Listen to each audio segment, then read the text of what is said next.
Salam bahagia Malaysia dan juga kepada warga kita di seluruh dunia. Institusi pengajian tinggi sepatutnya dijadikan tempat membantu pelajar meluaskan pemikiran, membuka minda. Itulah sebabnya universiti dipanggil gedung ilmu. Tetapi satu kontroversi sudah tercetus baru-baru ini bila UTM, Universiti Teknologi Malaysia, telah membatalkan wacana membabitkan penari klasikal legenda Datuk Ramli Ibrahim. UTM telah membatalkan program ini atas nasihat pengurusan Pusat Islam. Alasan yang dibagi kerana tidak mahu menyinggung perasaan mana-mana pihak. Bersama dengan kita malam ini ialah Datuk Ramli himself dengan Tan Sri Johan Jaafar, my friend, and Anas Zubidi, seorang penulis dan what I call him advocate of moderation. Welcome on board, gentlemen. Apakah sebabnya UTM membatalkan wacana itu?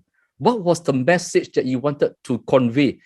And why was it that sampai UTM and Pusat Islam begitu khawatir dengan a message that you wanted to convey? Well, I was not surprised when there was a cancellation, really at the last moment.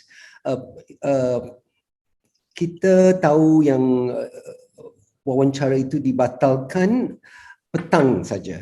Jadi the next, I had to tell my friends that the show has been cancelled, or the discussion has been cancelled. So I wrote in my Facebook that such thing has happened, but it has caused quite a lot of outcry from other people. But the reason that they gave was very lackadaisical for me. That oleh sebab-sebab yang tertentu, kerana tidak mahu menyinggung perasaan and all this kind of thing, which was But basically the talk was on transcending race, and because I was doing Indian classical dance, and I was the student body, and I don't blame the student body. Yes. To have asked me, and possibly they did not realize that they will have to be vetoed by the Islamic Center.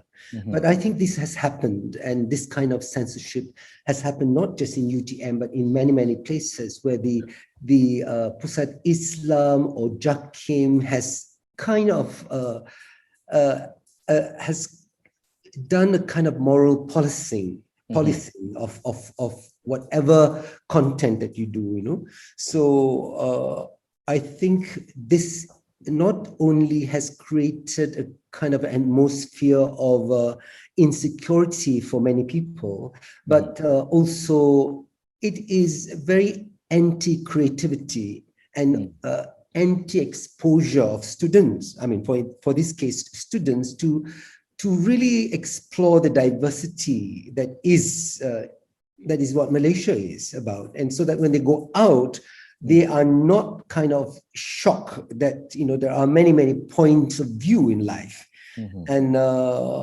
it's truly that I think we need to start changing, not having academia and religious kind of policing and indoctrination. I think you have to separate that,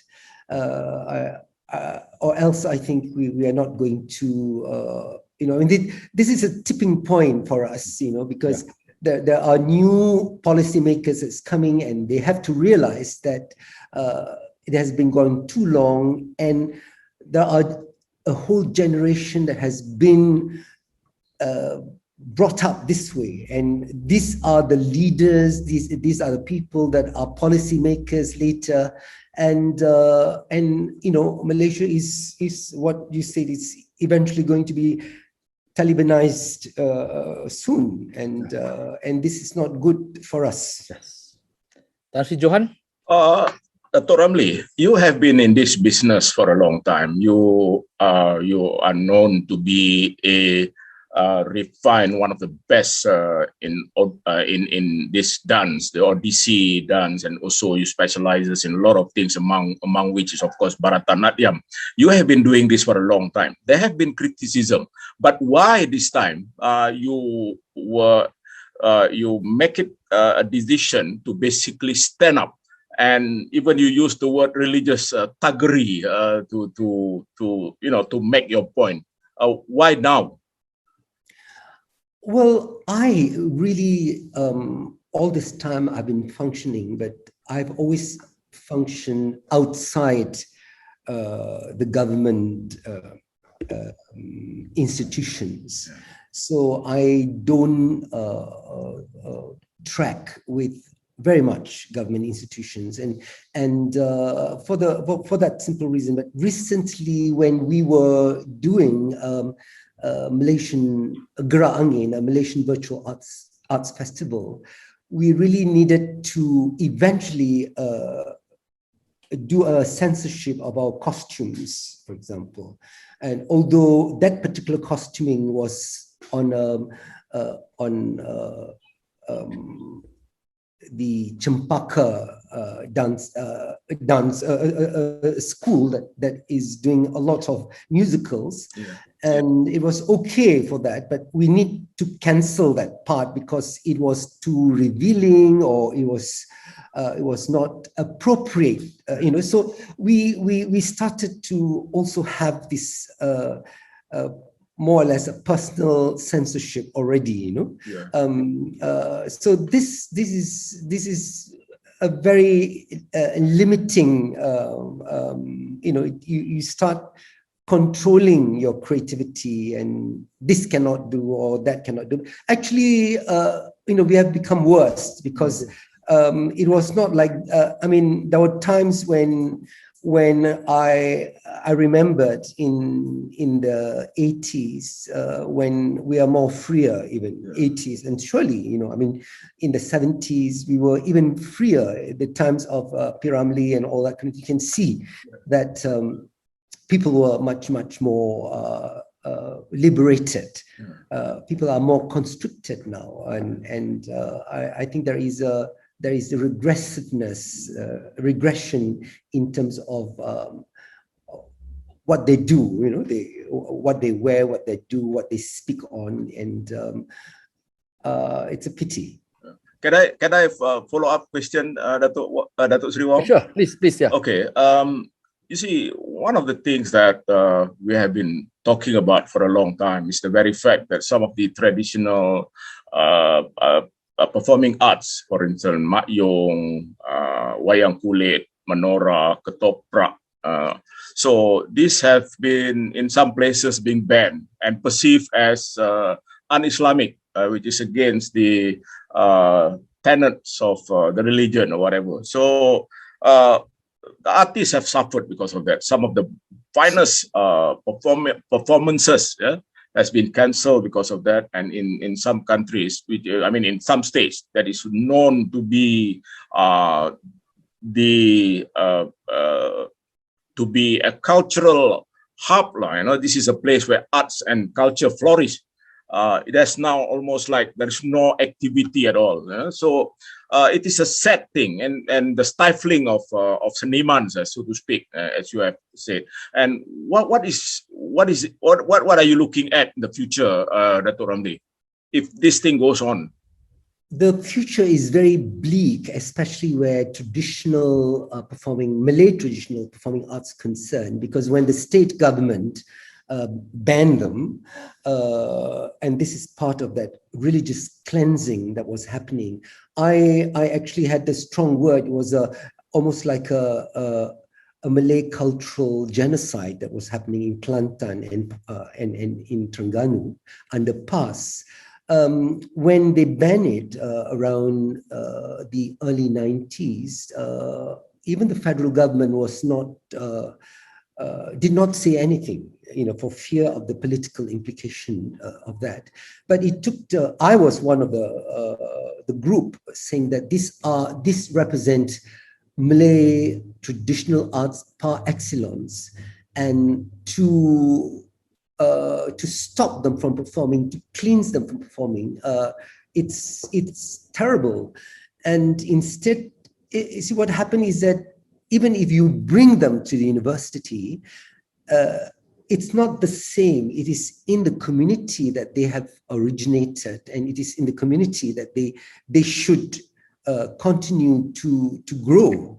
I mean, arts don't grow at the university level. Students learned it, they come and go, but not necessarily that it is part of their lives. But performances like Mak Yong, Main Petri, Menora, Wayang Kulit, Dikir Barat, and all that is part of their lives. And Kelantan was known as Gedung Seni at one stage, but I think all of that is gone, and it's very difficult to rehabilitate the community once again to bring this up. Because I think when something like this happens, it's an irreversible process. So it is a great pity that this has happened, Tan Sri.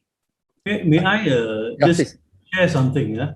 Dr. Ramli, in 1985, we brought 273 Kelantanese artists to Universiti Malaya. We organized a project. I was the Pengarah project. We brought 273 of them from Kelantan. Like you mentioned, Menara, Mak Yong, Main Petri, Dikir Barat. We even brought Dikir Laba, the Arabic version. And we even had Tok Selampit. Probably we don't have anymore. Tok Selampit, I'm sure you know, the person yes. He's blind. Traditionally blind. So that was when we did that, even in 1985, we had threats of bombing. In other words, this issue was slowly but surely eating us up.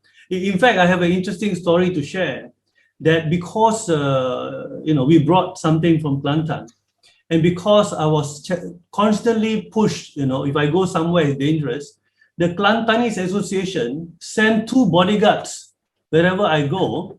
These 2 Tomoy, Tomoy, they follow me wherever I go, just in case somebody will whack me. So in other words, this idea of slowly but surely killing the culture has started, perhaps in the early 80s. We have eggs thrown on us, rotten eggs thrown on us for organizing things like that. Like I said, even a bomb. So this is slowly but surely happening. And it'd be sad, as you said, if today we don't have that 273 people anymore. Right. We don't. This is a huge issue, and I do agree with you. It's like a cultural genocide. And what's your opinion when you take away something that belongs to the people, something that is so intertwined in their life? When you take it away from them, what happened to that group of people? Perhaps maybe you can share some thoughts. I think people tend to be bereft of identity. That they have always been close to. Because I think in Kelantan the concept of semangat and angin is very important. So that semangat is slowly being eroded, and so psychologically also, because the angin is what they say tak lepas. So the angin inside is to do with the artistic temperament of the individual and also the community. So you cannot these are the intangible aspect of our psyche. These are the inner landscape of our psyche that I felt is important, especially for the Malays. The Malays, I feel, are very sensitive to this. Actually, Malays are very sensitive. Artistically, they are extremely inclined to this. That's why I find that, you know, if you want to get a massage or anything like that, the Malays are always much better, and because they are psychically in tune with their angin. So I think what happens is that, you know, not just the Kelantanese but the Malays have slowly been eroded of their psychic connections. Yeah. So I think this is a pity, because psychologically it's going to happen, because you find that you know, you start to lose your true identity. Yeah. Dato', you know that I must state here that I'm a student of history and Yes. Malay literature as well. I studied at Universiti Kebangsaan Malaysia. I enrolled myself at the Jabatan Persuratan Melayu, and I studied Sejarah Islam. You know, if you look back a bit, okay, obviously that the concern here is the Hindu influence. That you got into trouble because of your dance with Hindu influence. Now, but in this area, whether you're in Thailand or whether you're in Indonesia, the Hindu influence has always been there. In Thailand as well. So if you look at the dances, the history, it's even our Malay royal system, it's based on that. That's why it's called Raja, which is an Indian word. Okay, now, but you can see the disappearance. It is really not just subtle, it's almost a systematic removal of Indian culture and Indian influence from our history. Para Miswara has gone, disappeared, you know. Even as some people said, Hang Tuah has also begun to disappear. Okay, now, it is systematically used word genocide. Now, I want to ask you, Hinduism, which has always been our culture, has been removed. But why is it that Arabic culture is acceptable and encouraged? Your views, gentlemen? Anas. We'll start first. Okay, you see, these issues that Dato' Ramli brought up and we are discussing right now, to me, RealChunWai has a larger basic problem. I think the world of Islam today has lost the idea of what is universal in Islam. Yeah, so and that's the problem here, because I think if you ask the majority of the Muslim, even though they may recite Rukun Iman, the pillars of Islam, for example, and all that, you know, the pillars of faith, there's this thing that say you must, percaya pada kitab-kitab dan nabi-nabi, you know, and this is a huge thing, you know.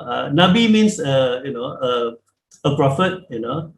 Kitab is brought by a Rasul, which is a messenger, yeah. And the Quran says clearly, there was never a people without a warner among them. Yeah, and the Quran says very clearly, RealChunWai, in the Quran says that, you know, there was, and every people, they were sent a messenger, a Rasul, yeah, with the language that's spoken by their people. Obviously, then China is 1 billion Chinese. There would be a Rasul from China. There'll be a Rasul from India. And, you know, India have like thousands of languages. So, you know, we shouldn't be surprised if there are thousands of Rasuls, which is from India too. And there's a hadith that say, according to this, 134,000 Rasuls. You know, and all these are completely forgotten. And that's a big issue. Because the Quran never say that, you know, all the previous books are supposed to be thrown away. No. It says the Quran came to confirm all those books. But the Quran will become the criteria to check whether it's still original, you know, what is correct, what's not correct. That's what the Quran says. Yeah. So unfortunately, when they see, let's say, Dato' Ramli dancing a dance, which is sort of a Hindu influence, they cannot see the Islam inside Hinduism. This is, of course, what I feel. In fact, I think many don't. Maybe Dato' Ramli, you can explain. You see, even within India, we have Bharatanatyam, we have Odissi, we have Kathak dance. The Kathak dance is actually the Mughal Empire. Yes. The Mughal Empire does Kathak dance. It's an Islamic empire. Yeah. So all these are forgotten, and all these are now put aside. In fact, today, RealChunWai, it's not only that. No, a certain group of Muslims will say the other group of Muslims are not Muslims. Huh? So not only. Anna, okay. You see, when it comes to religious interpretation, there will be no end to it. Okay, everybody will okay, it will no end. But I just want to point this thing that in Indonesia, okay, we have got the largest number of Muslims. They seems to have a greater tolerance of the Hindu-inspired kind of monuments. They even protect it. Okay, but in Malaysia, I mean that it is different. Okay, before the Dr. Ramli has said, perhaps I can ask what I call it, Tan Sri Johan, who loves this subject. He used the word Malaysia has been Talibanized. Please. This has been a process for some time now. This is basically my worry. The whole process of the Talibanization of the country. The way I look at it is, as the Malay become more Muslim, they become less Malays. We always remember that the Malays have a very unique culture. It's a very strong tradition.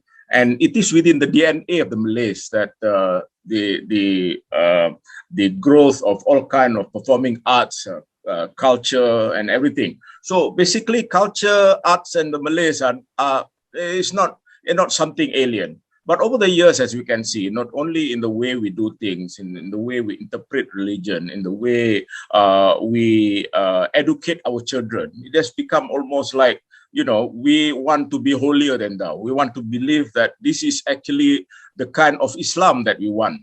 So we can't even differentiate between what is Arabization and what is Islamization. There's two separate things here.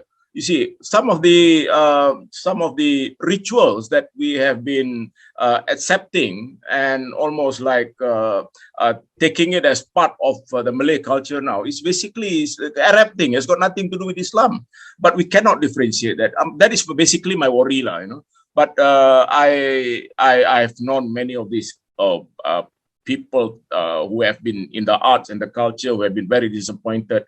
I was with Kak Khatijah Hawang for a long time, following her, and also Dolah Baju Merah, one of the best known wayang kulit performers, dalang basically. I've seen them all, and I feel sad because when it happens, the first casualty for, of course, culture and the arts. The saddest thing about the whole process of Arabization and this route toward Talibanization is basically arts and culture will be the first casualty. Yes. Dr. Ramli? Yeah. There is a denial of our Hindu past. If you look at Bujang Valley, the Hindu-Buddhist thing is there already. And what's the problem, I think, even the language, the influence of Sanskrit in our language. But I must tell you that that the idea that the cultural influence is one way is not entirely true, because I think when India come to Southeast Asia also, there's a cauldron of influence. It's not just a one-way thing. I think the concept of the Naga and all that has come from Southeast Asia. But when it comes to Indonesia, because Indonesia with the Wali Songo, all that. Wali Songo. Yes, Wali Songo. Yeah. When they bring in the Islam thing, the whole of the culture, including the gamelan and all that, also was Islamized. Yes. Yeah. So it's not a problem for them. And I have been to Jogja, where they were playing gamelan during fasting months, and so I thought that was. It could not happen. And the Sakaten Gamelan is played during Islamic festivities. So I think this is the part where we are. I don't know. I think we have allowed ourselves to be bullied by a lot of these religious. Extremist point of view of Islam to such an extent that our Malay culture is being erased.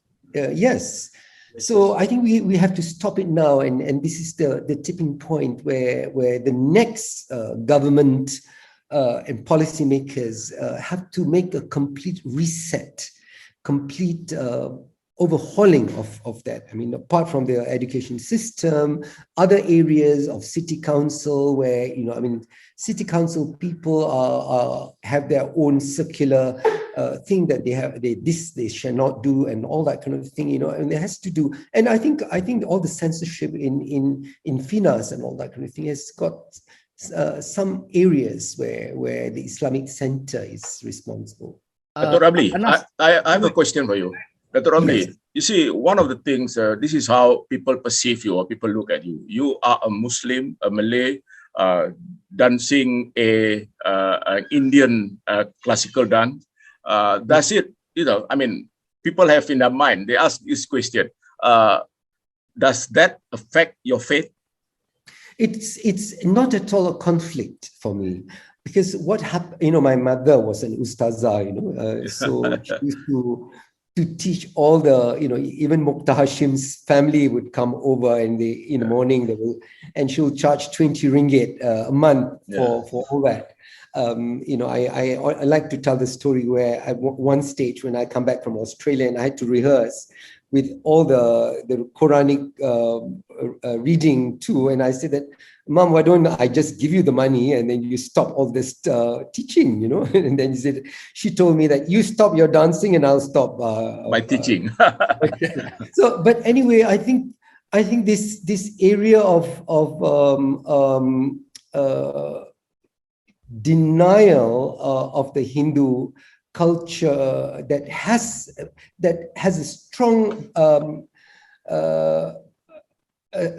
kind of a thing that is part of our evolution, But I feel that we are taking ourselves too seriously on the Islamic thing, and I feel that somehow the Malayu thing is slowly being eroded, and it is not. We're not as attractive as what we were before. Anas and Anas, I'll ask this question to both Anas and Johan. Both of you come from, you come from Penang and you come from Johor. We've been talking about East Coast, okay, Menora, Mak Yong, the disappearance of it. But seriously, in Johor and Penang had Boria. It's gone, okay? It's completely gone. And Johan, Johor, has got this rich history of a lot of fine arts. What do you call it? The Kuda Kepang, kan? Kuda Kepang, gone. Ketoprak. Wayang Wong, all the Javanese culture, and also, but what is left is only Zapin now. Zapin but these Ghazal. Areas, even Ghazal is gone. But these two states are not under pass, okay? It has less kind of interpretation by pass, and yet it's gone. Yeah, almost gone, Yeah. When at least Ghazal, at least Zapin was safe because the former Menteri Besar of Johor was a good Zapin dancer. And that's. You see, the thing is this. This is what I feel. Yeah, I have no issues with the Malays absorbing Arab culture. I may differ. The Malays are very absorbent culture. If you notice among certain group of Malays, they absorb Korean culture quite well. So the Malays are absorbent culture. The issue is, why do we need to push away the old culture? Yeah. My issue is that. So, for example, we mentioned just now Dikir Laba. Dikir Laba is Dikir Barat in the Arabic version. So I think it's okay to absorb, but to delete is kind of weird. That's one. Number two, to answer why is it that Penang, even Johor, we are losing it? Because, and we compare to Indonesia. ChunWai, in Indonesia, there's this guy called Pak Hamka. Pak Hamka Yes. Pak Hamka is an ulama and is considered a great ulama and celebrated not just in Indonesia but in Nusantara. Yeah. Yes. But he for example, he says in his research, he says Confucius and Lao Tse are both messengers of God. You see, you have to understand in Indonesia, when you have an ulama with such universal appeal, he is celebrated. Tomorrow, if let's say Tan Sri Johan Jaafar is an ulama in Malaysia and he says that, he'll be completely negated. Yeah, his house will be burned down. So in other words, the issue now is we in Malaysia are currently interpreting Islam in a very shallow, very myopic way. Indonesia is different. Indonesia, you can find, for example, an ulama singing an English song on national TV. And these are the issues we need to bring forward. And I don't think we need to fight against the Arabization of Malay culture. Let the Malays absorb any culture they want, but let's not deny them from what they already have. When we absorb new culture, we will allow it to become an alloy with all the other culture. We become a stronger and stronger culture. Now, that is the beauty of the Malays. The beauty of the Malays is they're absorbent. Yeah. In fact, in other words, ChunWai, okay, again, I find the Malays have so much confidence in themselves for the last thousands of years that they can absorb cultures. The question, why is it today they have lost their confidence? They're so scared. When Dato' Ramli wants to give a talk, they say, takut tersinggung, things like this. Yeah, and that's the real issue. The real issue is, are the Malays now, unable to do what they've been doing for thousands of years? I don't think so. That's why I asked the first. I think deep inside the Malays are fighting back, but it's not. The Malays they skip and they can mengamuk on. Yeah. So I feel that there is a need for us not to fight the Arab culture, but to say the Arab culture can be part and parcel of the total Malay culture. In fact, you notice when the British were here, the Malays were smoking pipe. The Malays are very observant. Now, why can they do that? Because the Malays, I find the Malays as a very confident culture, and they know how to compromise. The Malays are the only culture I know that will lower down the standards for you. If you speak to a Malay in bad English or in bad Malay, the Malay person will lower down their standard of Malays to equate you.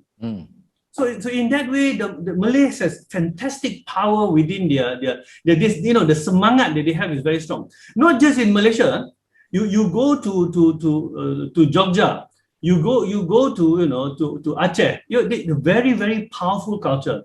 Yeah, so I think we need to look at it differently. We say, yes, if you want to Arabize, whatever dance, even Odyssey dance, but make it nicely, slowly amalgamate into a new dance. And then we have creativity. But Anas, if the Arabization comes with the Wahhabism also, that's the problem.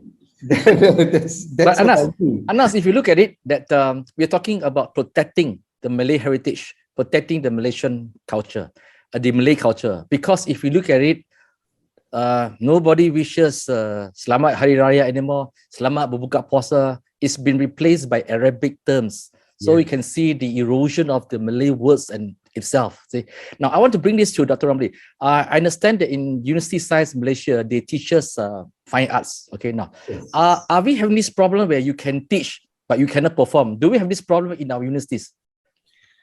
Yeah, I think there is a kind of an inhibiting general thing in all universities. USM used to be such a fantastically vibrant, artistic place, but it's no longer that. And too, the time when Anas was there, maybe, and it's much more. And there was a time when I think Tan Sri Mubin Shepherd was having a inter-university festival and brought in Joget Gamelan and Mak Yong and all that kind of thing, So I think the university has stopped also being a culturally vibrant. And this is a pity because, I go to the universities like USM or UM, and there is a kind of, they don't walk the way that we walked when we were young. Yeah. I mean, we walk with that gait of okay, there's a world to conquer. Now students walk like they've got albatrosses around their neck, and I find this is it. It comes in. It affects you. Go and have your party and all that, but take your time limit. After 12. you get, I mean, because students need to have this outlet. Dr. Ramli, The cultural outlet is very important. Dr. Ramli, I was at the University of Malaysia during basically the vibrant years of culture and arts. Those were the times when we have Kasuma, we have Lidra, all kind of activities. Okay, one question I would like to ask you. Are you disappointed by the fact that there have not been a collective support for you by the artistic community in Malaysia when you're facing this problem with UTM? No, I think the artistic community in Malaysia think that I am like a super person who's able to take care of anything that comes. Really, they do.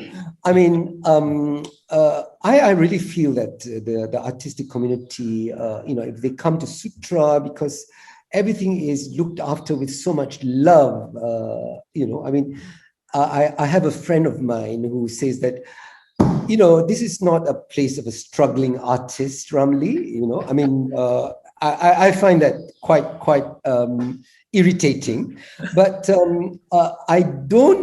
I think they expect me to champion them, because I am more outspoken and all that kind of thing.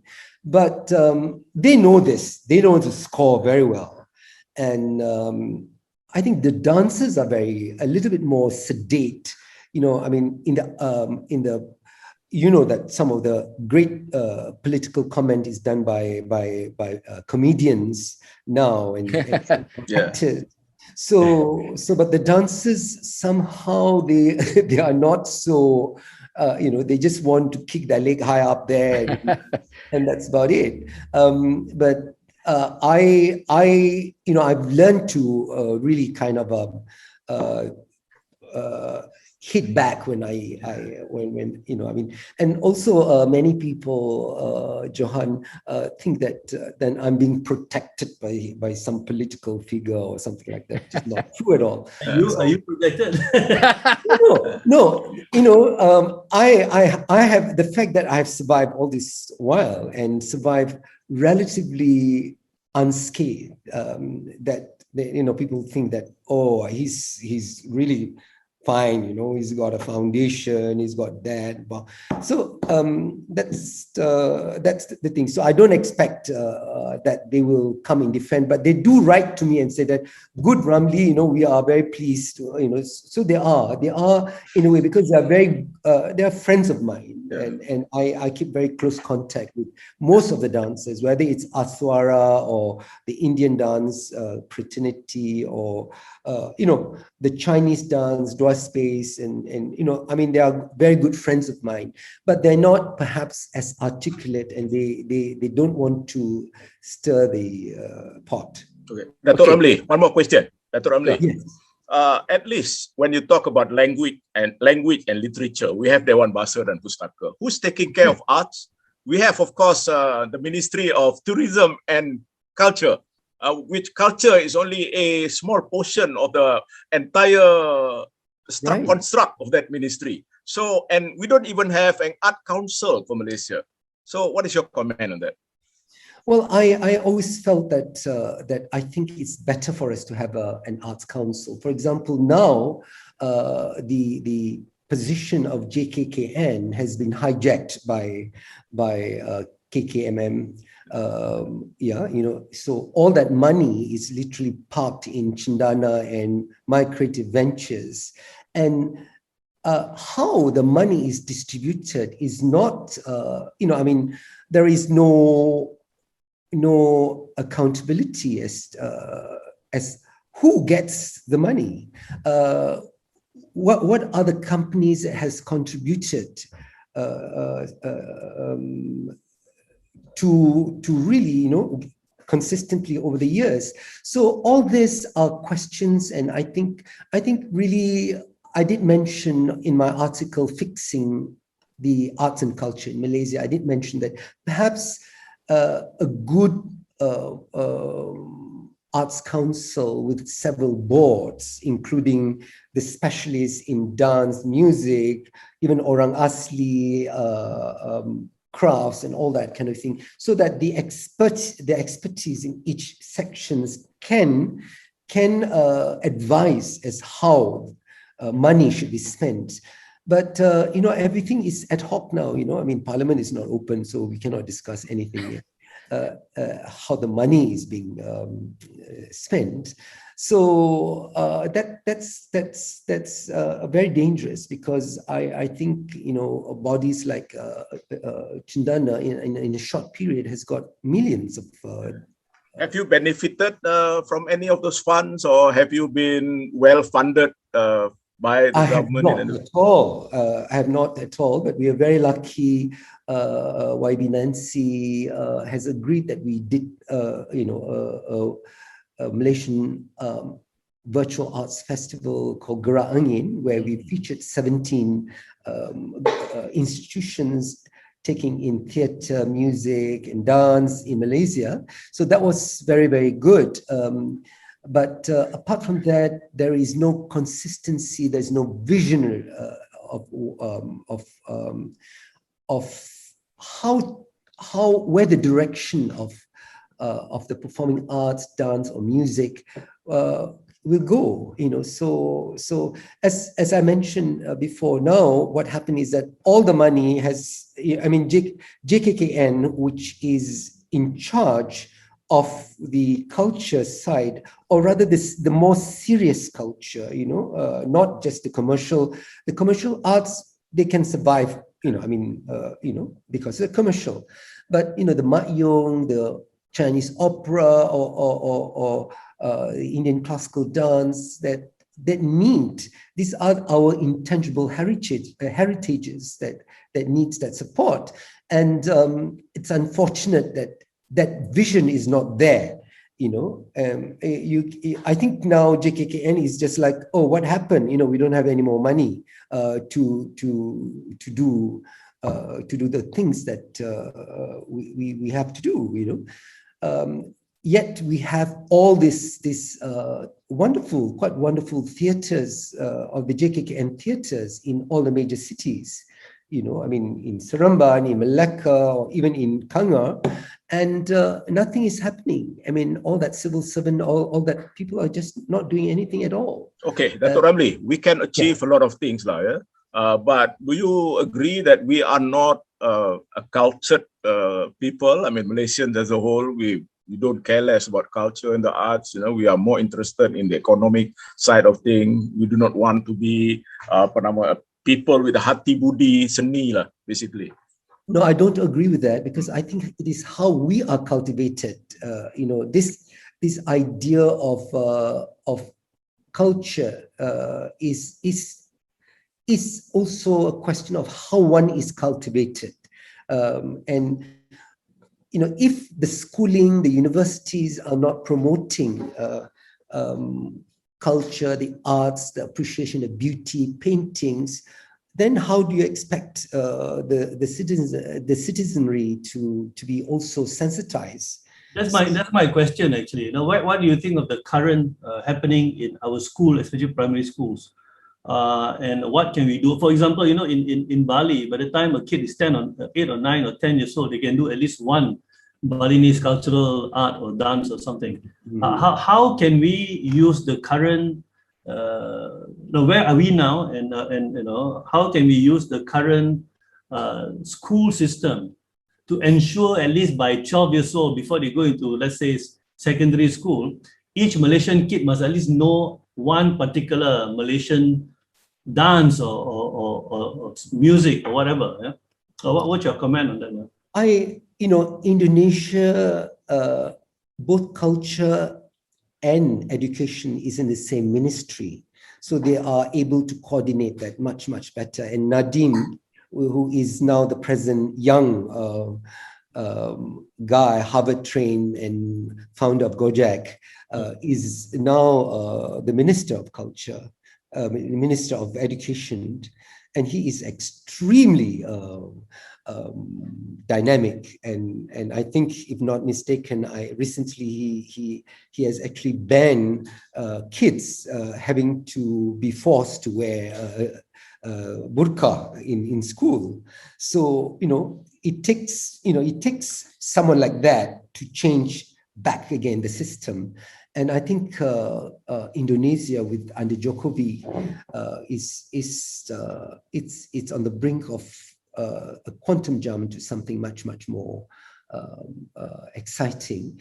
But for us, I think we don't have this culture. I mean, if you go to Balai Seni Lukis, how many schools come there to see? I mean, if I were in Australia or the Tate Gallery or MoMA or whatever it is, I mean, there are streams of students coming in and out all through the week.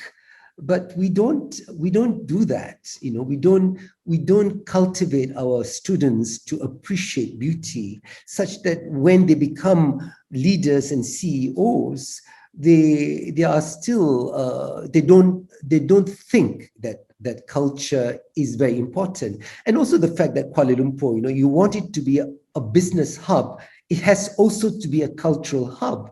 Otherwise, it doesn't happen. I mean, trying to get PJ to sponsor us was so difficult because they just don't understand. PJ is looking so generic, like Puchong or anybody, any other places. So it could be, why should culture only be in Kuala Lumpur and not outside? In Shah Alam, in Putrajaya, or in Klang, for example, So this is, it has to be a reset totally, and I think the Ministry of Arts and Culture has got a lot to do with this. Thank you, Dr. Ramli, for spending time with us. We hope to see more Malaysians dancing away, regardless of their ethnic groups and what religion they come from, instead of dancing to the tunes of the religious zealots in Malaysia. Right. You're right. We have to conclude this program. Thank you so much, Dr. Ramli, Tan Sri Johan Jafar, and Anas Zubidi. I know that you are really hell of a good dancer, okay? And to all Malaysians, thank you for joining us tonight. Please stay safe and please continue to dance. Good night.